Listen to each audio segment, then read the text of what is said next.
দাদা আমি এখন দুর্গাপুরে, সবাইকে বলছি বন্ধু দুর্গাপুরের অবস্থা সত্যি খুবই খারাপ। এটা মেন গেটের সামনে এত জল দাঁড়িয়েছে যে একদম ঘর ঘর ঢুকে গেছে, ঘর। কি অবস্থা! এখানে ঘরের মধ্যে অনেক লোক আছে, এগুলো সব এগুলো লোক আছে, এগুলো না লোক বেরিয়ে গেছে, কিন্তু ওইগুলো সব আছে। 6:30টার সময় ডাক দেওয়া হয়েছিল, সবাইকে বলা হয়েছে যে বেরিয়ে যাও, কেউ বেরোয়নি। এখন দেখছি টালিঘর, তার টালিঘরের উপরে দাঁড়িয়ে আছে, কেউ ছাদের উপরে দাঁড়িয়ে আছে। যা কি অবস্থা, সত্যি খুব অবস্থা খারাপ। ঘরের মধ্যে এরা কেউ বেরোতে পারেনি হয়তো। দুর্গাপুরে মেন গেটের সামনে ব্রিজ, প্রচুর লোক জমায়েত হয়ে আছে, অনেকে হয়তো বাঁচাবার চেষ্টা।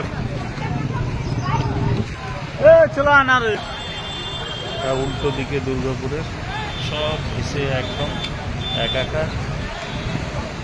দুর্গাপুরের মেন গেটের একদম সামনে।